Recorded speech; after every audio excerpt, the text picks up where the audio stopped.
Hello दोस्तों, आप सभी का एक बार फिर से स्वागत है। दोस्तों आज की इस वीडियो में हम एयरफोर्स वाई ग्रुप के लिए रागा का मॉक टेस्ट नंबर 2 सोल्व करने वाले हैं। तो दोस्तों वीडियो को पूरा ज़रूर देखिए और साथ ही आपने अभी तक चैनल को सब्सक्राइब नहीं किया तो सब्सक्राइब ज़रूर कर लीजिए।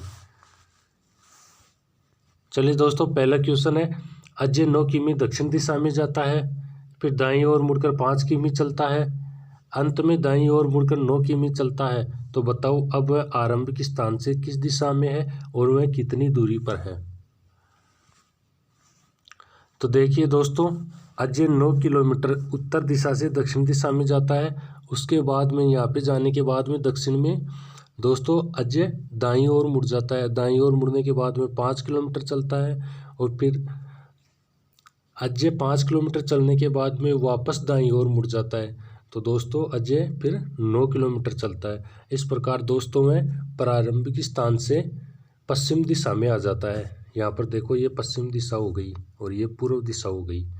यहाँ पर आने के बाद में दोस्तों आपको दूरी बतानी है कितनी है। तो दोस्तों यह एक आयताकार आकृति बन रही है जिसमें ये भुजा 9 हो गई और ये 9 हो गई और ये 5 है, तो ये भी 5 किलोमीटर आ जाएगी। मतलब आयत में आमने सामने की भुजाएं एक समान होती हैं।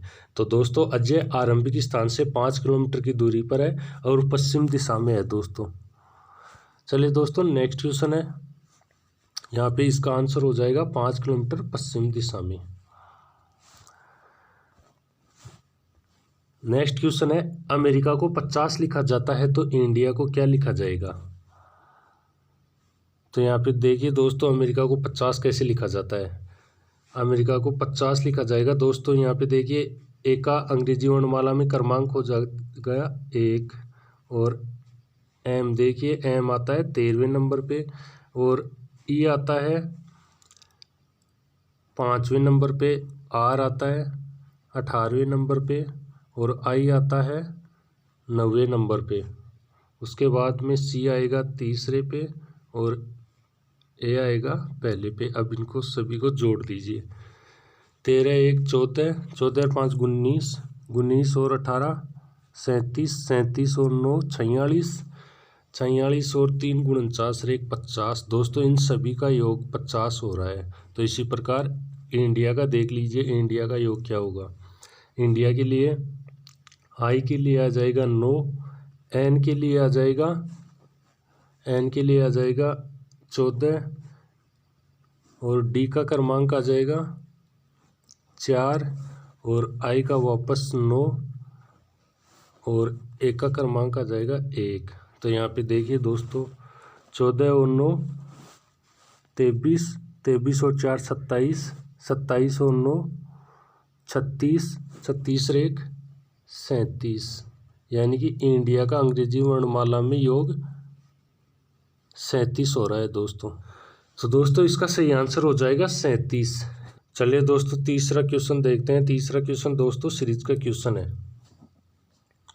तो यहाँ पे देखिए दोस्तों, यहाँ पे एकांतर क्रम में दोस्तों स्क्वायर हो रहा है, उसके बाद में क्यूब हो रहा है। यानी कि 2 का क्यूब तो 8 हो गया और उसके बाद में 4 का क्यूब 64 हो गया और यहाँ पे 6 का क्यूब 2 से 16 हो गया। तो इसी प्रकार देखिए दोस्तों, 1 का स्क्वायर 1 हो गया और यहाँ पे 3 का स्क्वायर 9 हो गया, 5 का स्क्वायर 25 हो गया। तो फिर यहाँ पे 7 का स्क्वायर होना चाहिए, यानी कि 49 इसका सही आंसर होगा। यानी कि यहाँ पे 49 आ जाएगा। उसके बाद में वापस से 8 का क्यूब हो जाएगा। यानी कि एकांतर क्रम में एक बारी स्क्वायर हो रहा है, फिर दूसरे में अगली संख्या का क्यूब हो रहा है। चलिए दोस्तों नेक्स्ट क्वेश्चन देखते हैं। नेक्स्ट क्वेश्चन है, निम्न में से असंगत विकल्प का चयन करें। बुध, मंगल, बृहस्पति, रवि। तो आपको बताना है कि कौन सा इसका सही आंसर हो जाएगा। तो यहाँ पे देखिए दोस्तों, बुध एक ग्रह होता है, मंगल भी ग्रह होता है और बृहस्पति भी ग्रह है, जबकि सूर्य ग्रह नहीं होता है। तो इसका सही आंसर हो जाएगा सूर्य, यानी कि रवि। रवि सौरमंडल का केंद्र होता है और ये बाकी ग्रह होते हैं जो कि सूर्य के चारों ओर चक्कर लगाते हैं। नेक्स्ट क्वेश्चन है प्रश्नवाचक चिन्ह के स्थान पर लुप्त संख्या ज्ञात कीजिए। तो बताइए दोस्तों प्रश्नवाचक चिन्ह के स्थान पर कौन सी संख्या आएगी। यहाँ पे देखते हैं दोस्तों 9 इंटू 3 27, 27 में से माइनस का 6 करेंगे तो 21 आ गया। इसी प्रकार यहाँ पे 11 को 7 से इंटू करेंगे तो 77 आ गया, और 77 में से 7 माइनस करेंगे तो 17 आ गया। इसी प्रकार 10 को 5 से गुणा करेंगे तो 50 आ गया, और यहाँ पे फिर 46 आ रहा है। तो 46 कैसे आएगा, तो दोस्तों यहाँ पे 4 को माइनस कर देंगे तो 46 आ जाएगा, यानी कि इसका सही आंसर हो जाएगा 4। नेक्स्ट क्वेश्चन है गुर्दे नेफ्रॉन, तो केंद्रीय तंत्रिका तंत्र के लिए यहाँ पे क्या आएगा। तो यहाँ पे देखिए दोस्तों गुर्दे की कार्यात्मक एवं संरचनात्मक इकाई नेफ्रॉन होती है। तो इसी प्रकार केंद्रीय तंत्रिका तंत्र के लिए यह इकाई कौन सी होगी। तो दोस्तों आपके ऑप्शन है प्रमस्तिष्क, अनुमस्तिष्क, न्यूरॉन्स या फिर कंकाल तंत्र। तो दोस्तों इसका सही आंसर हो जाएगा न्यूरॉन्स, यानी कि जिस प्रकार गुर्दे में नेफ्रॉन का कार्य होता है उसी प्रकार केंद्रीय तंत्रिका तंत्र में न्यूरॉन्स का कार्य होता है, यानी कि केंद्रीय तंत्रिका तंत्र की बेसिक इकाई न्यूरॉन्स होती है दोस्तों। चलिए दोस्तों नेक्स्ट क्वेश्चन है। नेक्स्ट क्वेश्चन में बताइए दोस्तों प्रश्नवाचक चिन्ह के स्थान पर कौन सा ऑप्शन आएगा। तो देखिए दोस्तों ए का जोड़ा किसके साथ बनता है, जेड के साथ। इसी प्रकार डी डब्ल्यू यानी कि दूध वाला होता है, इसमें डी डब्ल्यू के साथ आता है, और हायर सेकेंडरी एच आता है एस के साथ, और इसी प्रकार एम आ जाएगा एन के साथ। तो यहाँ पे देखिए सी के साथ कौन सा आता है, सी आता है तीसरे नंबर पे। तो अपने को देखना है कि 24वें नंबर पे कौन आता है। तो दोस्तों 24वें नंबर पे हो जाएगा अक्ष। इसी प्रकार ई के साथ कौन आता है, तो ई आता है 5वें नंबर पे। तो फिर इसी प्रकार देखिए 27 में से 5 माइनस करेंगे तो 22, 22 में आता है वी। और इसी प्रकार जे आता है 10 पर, तो 27 में से 10 माइनस करेंगे तो 17, 17 की जगह आएगा क्यू। और ओ आता है 15वें नंबर पे, तो 27 में से 15 माइनस करेंगे तो बच्चे 12, तो 12 पे आता है एल। तो इसका सही आंसर हो जाएगा ऑप्शन नंबर 3, यानी कि Q x we Q L. चलिए दोस्तों नेक्स्ट क्वेश्चन है मोहन की ओर इशारा करते हुए राधा ने कहा इसकी माता मेरे पिता की इकलौती पुत्री है, तो राधा का मोहन से क्या संबंध है। ध्यान से देखिए दोस्तों, मोहन की ओर इशारा करते हुए राधा ने कहा इसकी माता मेरे पिता की इकलौती पुत्री है, तो राधा का मोहन से क्या संबंध है। तो यहाँ पे देखिए दोस्तों मोहन के बारे में कह रही है राधा, यानी कि इसकी माता मेरे पिता की इकलौती पुत्री है। तो दोस्तों वो राधा स्वयं ही उसकी माँ हो गई, यानी कि वो अपने बाप की इकलौती पुत्री है, तो वह मोहन की माता हो जाएगी दोस्तों। तो इसका सही आंसर हो जाएगा ऑप्शन नंबर 3, यानी कि माता। नेक्स्ट क्वेश्चन है उस उत्तर आकृति को चुनिए जिसमें प्रश्न आकृति निहित है। तो दोस्तों यह प्रश्न आकृति बताना है कि किस उत्तर आकृति में निहित है। तो दोस्तों इसका सही आंसर हो जाएगा ऑप्शन नंबर बी, यानी कि वो उत्तर आकृति इस प्रकार से है दोस्तों।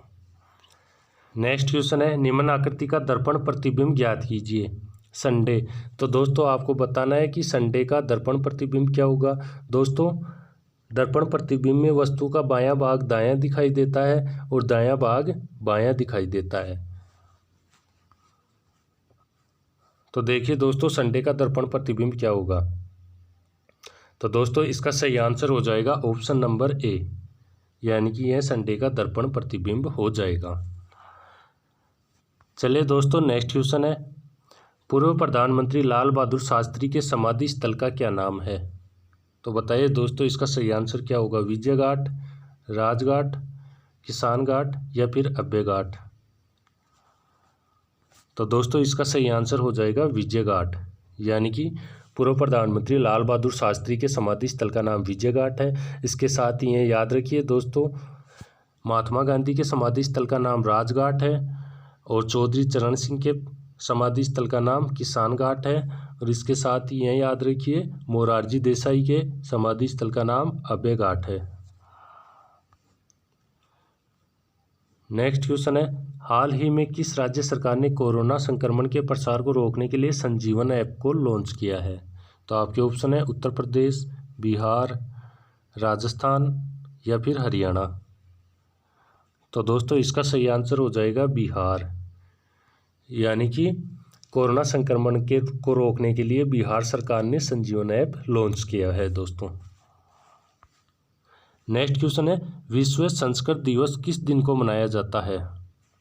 1 अगस्त को, 3 अगस्त को, 5 अगस्त को, 7 अगस्त को।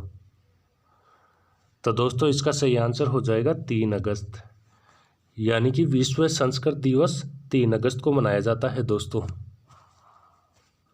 नेक्स्ट क्वेश्चन है दोस्तों, गांधी जी ने गुजरात में साबरमती आश्रम की स्थापना कब की थी? तो बताइए दोस्तों इसका सही आंसर क्या होगा? दोस्तों इसका सही आंसर हो जाएगा 1917, यानी कि ऑप्शन नंबर ए। दोस्तों गांधी जी ने गुजरात में साबरमती आश्रम की स्थापना 17 जून को की थी, 17 जून 1917 को। और दोस्तों गांधी जी ने अपना प्रसिद्ध दांडी मार्च भी यहीं से प्रारंभ किया था, यानी कि साबरमती आश्रम से ही प्रारंभ किया था।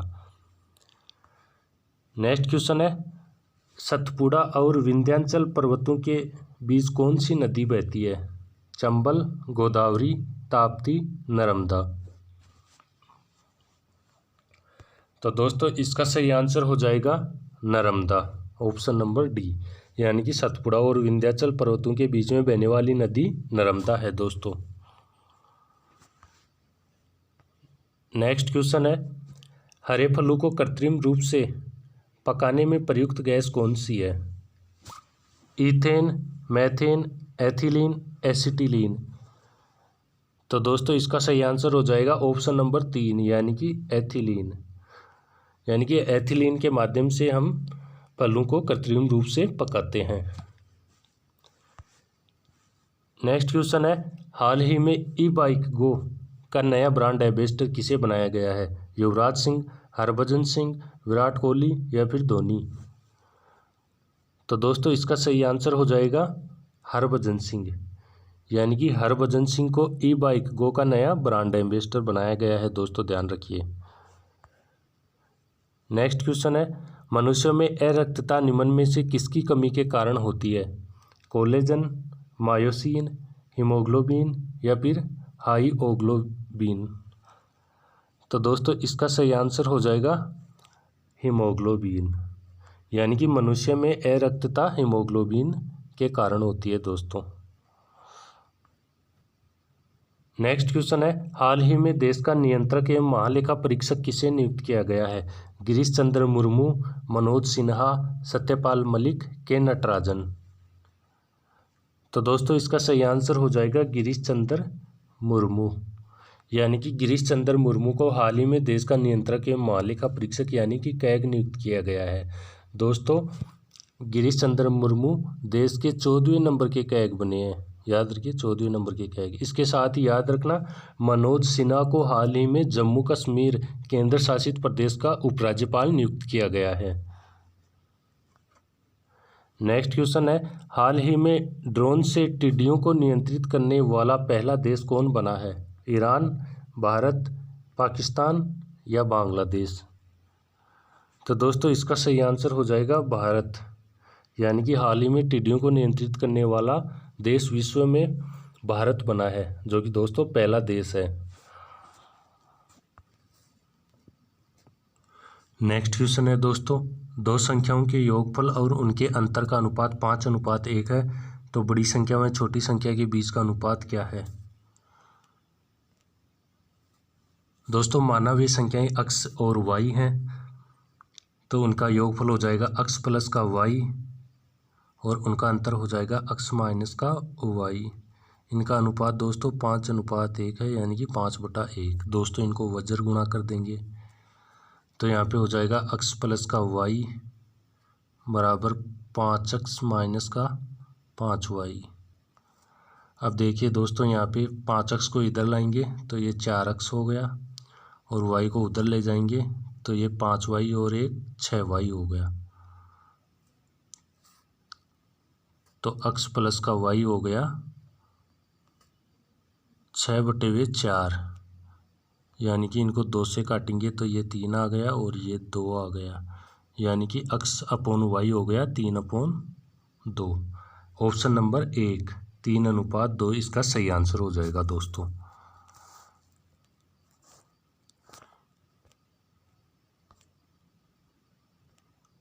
नेक्स्ट क्वेश्चन है, किसी वस्तु के मूल्य में 25% की कटौती की गई है तो इसको आरंभिक मूल्य पर लाने के लिए नए मूल्य में कितने % की वृद्धि करनी होगी। तो देखिए दोस्तों इसका आंसर क्या होगा। दोस्तों माना कोई वस्तु 100 रुपये की है और इसके मूल्य में 25% की कटौती की गई है, तो दोस्तों अब यह वस्तु 75 रुपये की हो जाएगी। अब अपने को वापस 75 रुपये से 100 रुपये बनाना है तो कितने % की वृद्धि करेंगे इन 75 रुपयों में। तो दोस्तों अपने को 75 से 100 बनाने के लिए 25 रुपयों की आवश्यकता है और टोटल कितने हैं 75 इंटू 100। तो 75 25 से कितनी बार कट हो गया 3 बार, यानी कि इसका सही आंसर हो जाएगा 100/3 यानी कि 33.33। ऑप्शन नंबर 3 इसका सही आंसर हो जाएगा दोस्तों।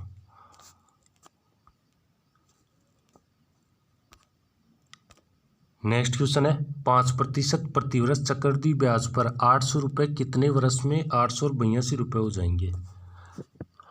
चलिए दोस्तों इसका सॉल्यूशन भी देख लेते हैं। दोस्तों ये होता है मिश्र धन और मूलधन का अनुपात, यानी कि मिश्र धन बटे मूलधन बराबर 100 प्लस दर अपॉन 100 की पावर t, यानी कि समय। तो दोस्तों दर हमारे पास 5% है तो दर की जगह 5 रख दिया, यानी कि 100 प्लस 5/100 आ गया। और दोस्तों यहाँ पे मिश्र धन कितना दे रखा है 882 रुपये और मूलधन दे रखा है 400 रुपये। तो दोस्तों ये कितने से कट जाएंगे दोस्तों, ये 2 से कट जाएंगे तो यहाँ पे 400 आ जाएगा और ऊपर 882 की जगह आ जाएगा 441। और यहाँ पे दोस्तों ये 105 हो गया तो 105 5 से काटने पे 21 आता है और ये 20 आता है। तो दोस्तों अपने को देखना है कि टी का मान क्या आएगा। तो दोस्तों यहाँ पे 21 21 441 होता है और 20 20 400 होता है, यानी कि इन दोनों का स्क्वायर करने पर ये वाला मान आता है। तो दोस्तों टी का मान हो जाएगा 2, यानी कि समय आपका 2 वर्ष आ जाएगा दोस्तों। चलिए दोस्तों नेक्स्ट क्वेश्चन है, ए अकेला किसी काम को 12 दिन में पूरा कर सकता है तथा ए व बी मिलकर उस काम को 8 दिन में पूरा कर सकते हैं, तो बी अकेला उस काम को कितने दिनों में कर सकता है। तो बताइए दोस्तों।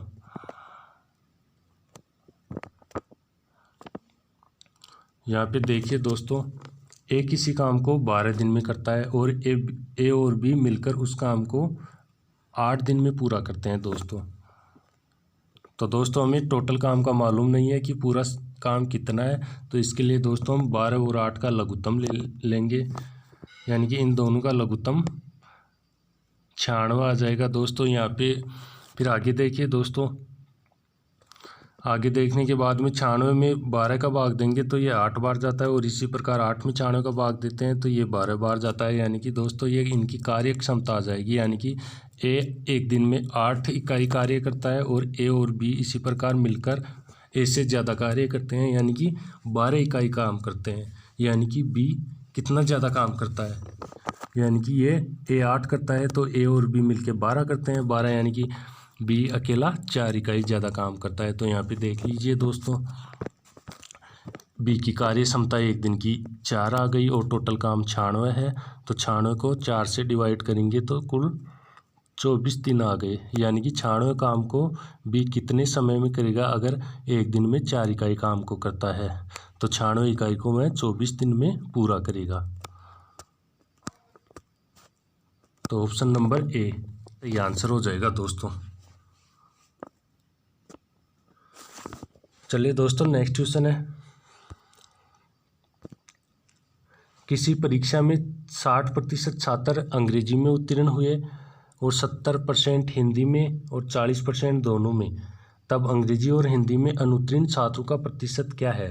तो पहले तो यह देखना है कि दोस्तों हिंदी और अंग्रेजी दोनों में उत्तीर्ण कितने हुए हैं। तो उत्तीर्ण के लिए दोस्तों 60% तो अंग्रेजी में उत्तीर्ण हुए हैं, उसी प्रकार 70% हिंदी में, और दोनों में कितने हो गए, दोनों में 40 हो गए। तो टोटल कितना हो गया, 130 में से 40 को माइनस करेंगे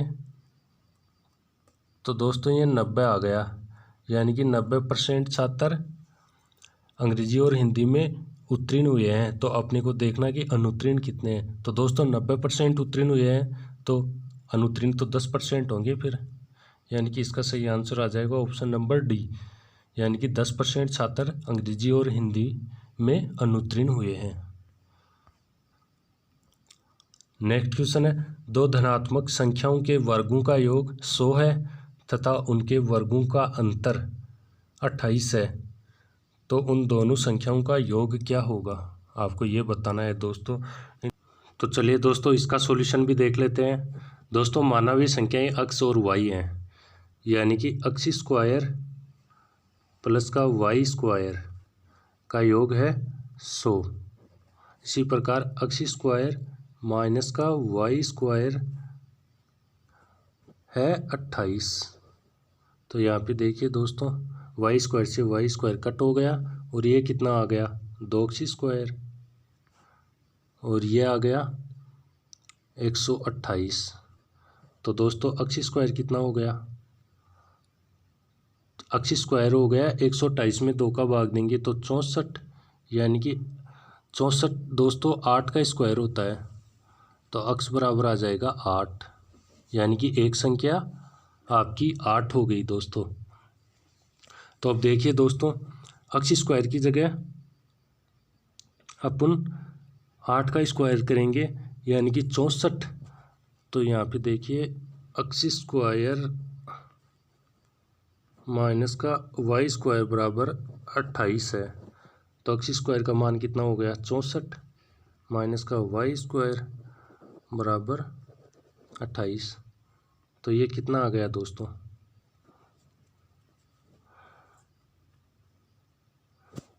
तो ये दोस्तों माइनस का 36 आ गया, माइनस से माइनस कट गया, तो वाई का मान कितना आ गया, वाई का मान आ गया 6। तो अक्स प्लस का वाई कितना आ जाएगा, अक्स प्लस का वाई आ जाएगा 8 प्लस का 6 बराबर 14, यानी कि ऑप्शन नंबर 3 इसका सही आंसर हो जाएगा दोस्तों। नेक्स्ट क्वेश्चन है, एक आयताकार प्लॉट का परिमाप 48 मीटर है और क्षेत्रफल 108 मीटर स्क्वायर है, तो प्लॉट की लंबाई व चौड़ाई क्या होगी।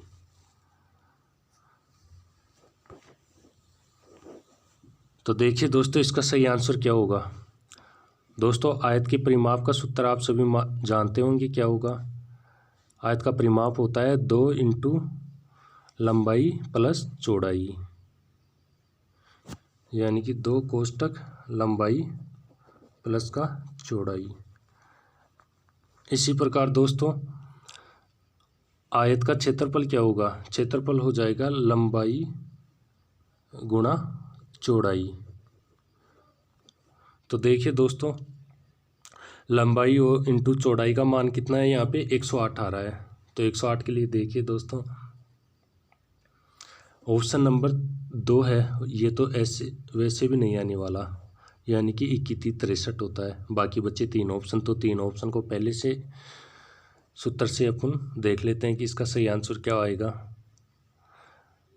तो इसके लिए देखिए दोस्तों अपने पास 48 आना चाहिए, तो 48 के लिए 18 और 6 24 होता है, और 24 को 2 से गुणा करेंगे तो ये कितना हो गया 48 हो गया। तो यानी कि 48 इसका सही आंसर हो जाएगा दोस्तों। 48 मतलब 48 इसका परिमाप हो गया और 108 मीटर स्क्वायर इसका क्षेत्रफल हो गया, यानी कि 18 और 6 दोनों सूत्रों में रखने पर दोस्तों यह इसको संतुष्ट करता है, तो यह सही आंसर हो जाएगा दोस्तों इसका। नेक्स्ट है, 2 नल किसी टंकी को क्रम से 10 घंटे व 15 घंटे में पूरा भर सकते हैं, तो दोनों नल मिलकर टंकी को कितने समय में भरेंगे। तो देखिए दोस्तों इसका सही आंसर क्या होगा। दोस्तों ए उस टंकी को 10 घंटे में भरता है और बी 15 घंटे में भरता है। तो दोस्तों दोनों का लघुत्तम ले लेंगे तो 150 आ जाएगा। तो फिर यहाँ पे देखिए दोस्तों ए की कार्य क्षमता हो गई 15 इकाई की और बी की हो गई 10 इकाई की, यानी कि 150 में 15 का भाग देंगे तो 10 आ गया। इसी प्रकार ए और बी दोनों की मिलकर कार्य क्षमता कितनी हो गई है एक दिन की 25। तो दोस्तों टंकी कुल इकाई है 150, तो 150 को 25 के हिसाब से कितने समय में भरेंगे, यानी कि 6 घंटे में भरेंगे। 6 घंटा इसका सही आंसर हो जाएगा, ऑप्शन नंबर बी, यानी कि 6 घंटे। नेक्स्ट क्वेश्चन है, यदि ए और बी क्रमशः 3 किलोमीटर में 2 किलोमीटर प्रति घंटे की गति से विपरीत दिशा में जा रहे हैं तो 2 घंटे बाद वे एक दूसरे से कितनी दूरी पर होंगे, यानी कि एक 3 किलोमीटर जा रहा है और एक 2 किलोमीटर प्रति घंटे की स्पीड से जा रहा है। तो देखिए दोस्तों इसका सही आंसर, दोस्तों माना बी इस दिशा में जा रहा है 2 किलोमीटर की रफ्तार से और ए जा रहा है इस दिशा में 3 किलोमीटर की रफ्तार से। तो दोस्तों 2 घंटे में इनकी रफ्तार देखनी है। दोस्तों सिंपल तरीके से देखिए 2 घंटे में ये कितनी दूरी तय कर लेगा, 6, 3 दूनी 6, 6 किलोमीटर और ये 2 दूनी 4 यानी कि 4 किलोमीटर। तो दोस्तों कुल दूरी हो गई, वैसे अगर आप देख लेते हो तो 10 किलोमीटर, अगर वैसे नहीं देख सकते हो तो यहाँ पे देखिए इन दोनों की सापेक्षिक चाल कितनी हो गई, 3 + 2 यानी कि 5 किलोमीटर। दोस्तों अगर ये एक दूसरे के विपरीत दिशा में जाते हैं तो इनकी चालों का योग हो जाता है। तो यहाँ पे दूरी हो जाएगी चाल इंटू समय, तो चाल टोटल दोनों की योग होने के बाद में 5 हो गई और समय है 2 घंटे का। तो 2 घंटे में दोस्तों ये 10 किलोमीटर की दूरी पर चले जाएंगे, यानी कि 10 किलोमीटर की दूरी तय कर लेंगे दोनों मिलके। नेक्स्ट क्वेश्चन है, 3 संख्याओं का औसत स्वतंत्र है तो पहली संख्या दूसरी संख्या की दोगुनी है और इसी प्रकार दूसरी संख्या तीसरी संख्या की दोगुनी है, तो तीसरी संख्या क्या होगी बताना है दोस्तों आपको। तो दोस्तों देख लेते हैं कि तीसरी संख्या अक्स है तो दूसरी संख्या तीसरी की दुगनी है तो ये 2 अक्स हो गई और इसी प्रकार पहली संख्या दूसरी की दुगनी है तो ये 2 अक्स को 2 से गुणा करेंगे तो 4 अक्स हो गया। दोस्तों औसत तो आप सभी को मालूम है संख्याओं का योग बटे कुल संख्या होता है, तो संख्याओं का योग हो गया 4 अक्स प्लस का 2 अक्स प्लस 1 यानी कि 7 अक्स और संख्या यहाँ टोटल 3 और औसत है स्वतंत्र, तो यहाँ पे वज्र गुणन कर देंगे इनको। तो वज्र गुणन करने के बाद में देखिए दोस्तों यहाँ 7 से स्वतंत्र 11 बार कट गया तो यहाँ अक्स का मान आ गया 33 अक्स। दोस्तों अपन ने तीसरी संख्या को मानना था तो इस प्रकार तीसरी संख्या का मान 33 हो जाएगा। तो दोस्तों इसका सही आंसर हो जाएगा 33। तो दोस्तों आपने चैनल को सब्सक्राइब नहीं किया तो सब्सक्राइब जरूर कर लीजिए। चलिए दोस्तों मिलते हैं नेक्स्ट वीडियो में, तब तक के लिए जय हिंद दोस्तों।